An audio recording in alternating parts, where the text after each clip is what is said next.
Have you ever heard of a queen who rose from a Canaanite palace of gods and intrigued to sit alone on the throne of David's descendants? Imagine a woman, the daughter of a notorious power couple, ruthless, pagan, and charismatic, who brings that world into the holy city of Jerusalem. Within 6 years, her name would be whispered in the temple corridors. Within a decade, she would be dragged from that very sanctuary and executed before the altar she was accused of profaning. This is the story of Athaliah, daughter of Jezebel, a tale of ambition, blood, religion, and a secret child kept alive beneath the shadow of the priests. Stay with me. By the time we reach the end, you'll see why Athaliah's rise and fall still cut into our world today. Athaliah's life begins at the messy intersection of royal diplomacy and religious collision. She is usually identified in the biblical narrative as a daughter of Ahab and Jezebel, the infamous pair of the northern kingdom of Israel. What matters for our story is the world she inherits, a northern court steeped in Baal worship, political ruthlessness, and a household where power was fused with cultic practice. In that furnace, Athaliah grew into a woman schooled in the ways of kings and the ways of gods that Israel's prophets condemned. Now, marriages in the ancient Near East were political tools, and Athaliah's was no exception. She was given in marriage to Joram, a son of King Jehoshaphat of Judah. This union was meant to cement an alliance between the two kingdoms, Israel and Judah. But it also planted a foreign, strongly pro-Baal influence right in the heart of David's line. Thus, Athaliah became not only a queen consort, but a living conduit for the religion and power dynamics of the northern court. Her marriage would end up shaping the fate of 2 dynasties. The biblical record moves quickly and brutally from there. When her husband Joram dies, his son Uzziah succeeds him, and Athaliah becomes the Geburah*, the queen mother, a title with enormous influence in Judah. But a storm was coming from the north. A commander named Jehu, portrayed as an instrument of judgment in the biblical story, stages a violent purge against Ahab's house. Ahab is dead, Jezebel is killed, and many of Athaliah's relatives are slaughtered. When her own son, King Uzziah, is killed soon after in the wider sweep of Jehu's purge, Athaliah is confronted with a choice: extinction or power. She chooses power. And in doing so, she chooses a path of blood. According to the biblical accounts in both 2 Kings and 2 Chronicles, Athaliah reacts to her son's death by ordering the massacre of the remaining royal heirs, destroying all the seed royal to secure the throne for herself. It is a desperate, bone-chilling move, the slaughter of all potential rivals, the erasure of the Davidic line, or so it seemed. Yet in the churning of palace intrigue, one woman defies her, Jehosheba, a royal princess who happened to be married to the high priest Jehoiada. Jehosheba steals away a baby, the infant prince Joash, and hides him in the house of the Lord, the temple in Jerusalem.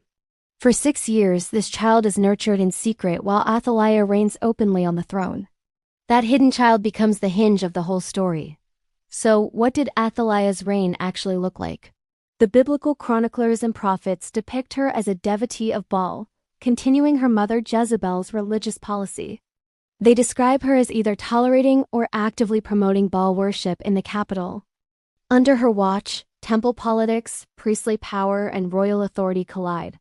One of the most dramatic images in the texts is the invasion of foreign cultic practice into Jerusalem, the erection of Baal's temple, and the way that religious life in Judah was reshaped by the influence of the northern house she represented.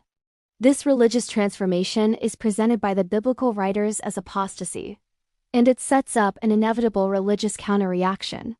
But it's important to read this account with nuance. Ancient histories, especially those written with a theological aim, interpret events through religious categories.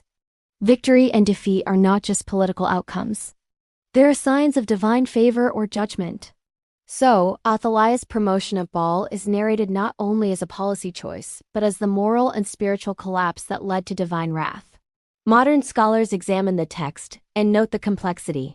Here is a queen born in one religious world who finds herself ruling another, accused by the chronicler of leading Judah into the very cultic practices her family embodied in the north. Meanwhile, for 6 long years, the boy Joash grows up in the temple precincts. hidden and cared for by his aunt Jehosheba and the high priest Jehoiada. There, in that holy microcosm, a priestly counter-movement begins to form. Jehoiada becomes the architect of a quiet restoration plan.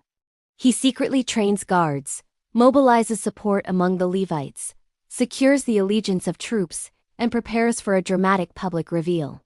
The timing is crucial. On the day Jehoiada signals, the 7-year-old Joash is brought out, crowned inside the temple, and declared king amid trumpets and shouts of "Long live the king." The noise that was meant to proclaim a restoration quickly becomes the sound of a coup. Athaliah's reaction is immediate and furious. Hearing the uproar, she rushes into the inner court of the temple. Spotting the newly crowned boy king, she cries, "Treason!" But it's too late. Her defenders are outnumbered and overpowered. Jehoiada orders that the queen be seized and executed, but outside the temple, because blood must not profane that sacred sanctuary. The Baal temple is torn down, its altars desecrated, and a new covenant is renewed in the temple. The Davidic line is restored, but it was done by the blade and through priestly power. In the chronicler's framework, this coup is a divinely sanctioned retribution and a return to proper worship. Athaliah is executed. The records are clinical and sober. She is taken out and slain. Her fall is swift, brutal, and total emblematic, in the biblical moral universe, of what happens to those who lead Israel into apostasy. The restoration of Joash begins a new chapter for Judah, but the memory of Athaliah's brief reign remains potent. She is the only woman in the Hebrew Bible described as ruling in her own right over Judah, and her name is forever bound to the image of a Baalite queen who tried to extinguish the Davidic seed. Now, historically, scholars caution that this story is presented through a very specific theological lens. Archaeology and textual criticism reveal a world where political marriages, cultural exchange, and rhetorical depictions of apostasy and restoration were common. Athaliah's reign may indeed have been a complex fusion of political survival and religious patronage. But the biblical narrative crystallizes those actions into a powerful moral tale for later generations. So, what can we learn from this intense story? First, it suggests that power without covenant is hollow. Athaliah's rise shows how political power, when it's divorced from ethical and spiritual accountability, can become destructive. Her reign is framed as a warning that leadership apart from higher standards invites ruin. For us today, it's a call to connect authority with responsibility. Second, hidden faith can be decisive. The survival of Joash in the temple is a dramatic symbol. A single act of courageous faith, Jehosheba stealing the child away and Jehoiada's risky guardianship, preserved hope against all odds. It shows that sometimes the most important spiritual acts are small, hidden, and risky. Courage under cover can change history. And finally, the story forces us to grapple with the complicated nature of justice and mercy. The violent end to Athaliah's reign raises hard questions. The biblical authors treat her execution as necessary, but we can't help but wrestle with the ethics of retributive justice and the human cost of political cleansing. The story forces us to consider how communities balance accountability, mercy, and the rule of law, questions that are still urgent today. Athaliah's story intersects with three major contemporary fault lines: gender and power, religion and politics, and the ethics of resistance. She is the lone, complicated example of a woman who ruled alone in the biblical canon, a fact that challenges easy categories.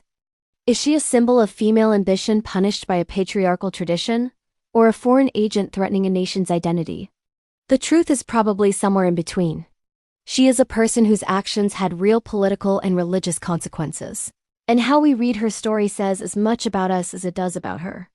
Close your eyes and picture the temple courtyard on the day Joash is revealed. Trumpets blare. A hidden child steps into the light, and an aging queen hears the uproar and runs to her fate. Her life, once wrapped in northern majesty and the power of Jezebel's legacy, ends in a courtyard where priests will renew a covenant and tear down the images of foreign gods. That jarring image of a woman both powerful and ostracized, of faith hidden and then explosive, is what gives the story its electric charge. It's human, tragic, and theological all at once. If this story gripped you, Hit that like button, share it with someone who loves dramatic Bible stories, and subscribe for more cinematic dives into scripture and history. Drop a comment below. Do you see Athaliah as a villain, a victim, or something more complex? I read and respond to the best comments. Thanks for watching, and don't forget to ring the bell so the next ancient scandal lands right in your feed.